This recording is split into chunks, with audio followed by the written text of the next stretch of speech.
Hey everybody. So yesterday's video on PTSD, post-pandemic stress disorder. Surprise, surprise, YouTube deemed it inappropriate for most advertisers. So you may have noticed I started monetizing some of these things, and you probably noticed that well, maybe you didn't notice, but if you go back and watch it again, you'll see that there is no video roll at the beginning of that video, or at the end, or in the middle. All right, but there is a comment to respond to. Comment is from EBQ, who writes, if, quote, PTSD, close quote, is promoted as a kind of disingenuous cover story, it doesn't necessarily mean anything worse than an intent to maintain confidence in the vaccination program in light of side effects that may be real but relatively insignificant, statistically speaking, by comparison with not vaccinating. In a similar way to how there were early recommendations for the public to not use protective gear, because the concern was that widespread take-up would mean it would be in short supply for health workers until sufficient stocks could be acquired. Of course, these white lies, in quotes, are ultimately a terrible strategy. They erode trust and provide plenty of fuel for conspiracy theories. It's well-meaning within the belief that the vaccination program is very important, which I still agree with, but the means are, of course, dishonest and infantilizing to the public. EBQ continues. But I never expected better from our governments. So I'm not so shocked and surprised as to consider bad communication as outweighing the potential results on healthcare systems and all that would entail had there been lower vaccination take-up. Bottom line up front, and if I say anything beyond that, it's something I hadn't planned to say and it's just stuff that came out. But the bottom line is distrust in the government exists. Some of it is justified. Much of it is not justified. A lot of it is inculcated for profit by conspiracy mongers. Chief among those conspiracy mongers is Google. It is well documented that Google just came up.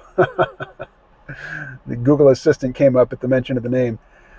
So, it's well documented that the primary radicalizer, the radicalizing agent, at least in the United States, is YouTube.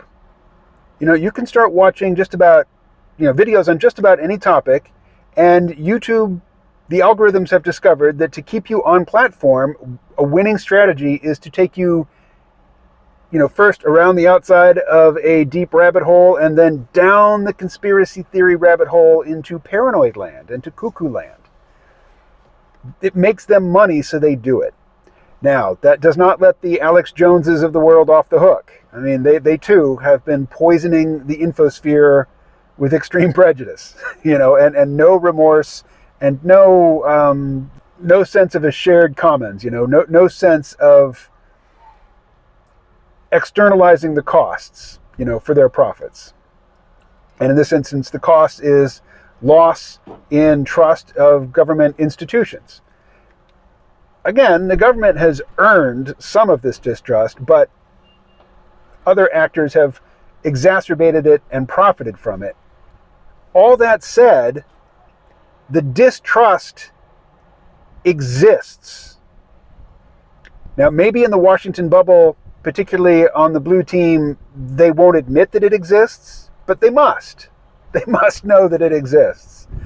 Given that reality, these sorts of little white lies, as EBQ called them, or, noble lies or whatever, yeah, they're going to feed cynicism, they're going to feed conspiracy theories. Given that you know that the conspiracy theory factory is churning out new bullshit 24/7, it just doesn't make any sense to provide it with feedstock. Now, again, I'm speaking from the United States as an American, as you can tell from my accent.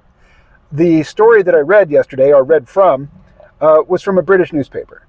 This was the British press floating this PTSD nonsense. So, the bottom line is this. The distrust is a pre-existing part of the environment. It is a pre-existing part of the whole psychological, social, technologically mediated ecosphere. And the press, the fourth estate, when they are colluding with government to try to manage the perceptions and the worldview of the populace, they have to know. They have to know what effect these sorts of lies and bullshit are going to have. They're going to make things worse. So the fact that the commenter is jaded and cynical and has set a very low bar for the performance of public institutions, that doesn't get those institutions off the hook. That in no way justifies the behavior. The behavior is stupid and harmful. Now, again, it's the press that's doing this. There's obvious collusion between the press and government institutions and institutions of government authority, but the collusion is not always explicit.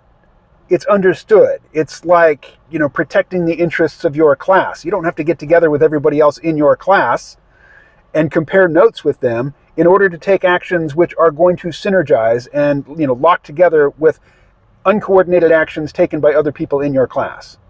And then, as I was walking into Walmart, I had another thought. What if the parties responsible for this PPSD notion, putting out stories like that, which generated, derisive comments immediately. All of the comments were really cynical and just dismissive of this notion. What if it was intentional? I've been seeing comic strips like this one, which indicate that it's really all the Republicans' fault, and it's all the distrustful southern state, deplorable MAGA voters with their distrust of government and their reluctance to get the vaccine. What if the message there being that if everybody had been just a good little subject of the medical technocracy, that this all would have worked out. It all would have resolved itself in a happy ending, last year. But it's just the bad old MAGA people, who failed to participate, who are ruining everything. Well, what if everybody participated? What if everybody submitted and it still didn't work? How convenient to have this group of holdouts, this sizable group of people who are just simply not with the program, to blame the failure of it on them.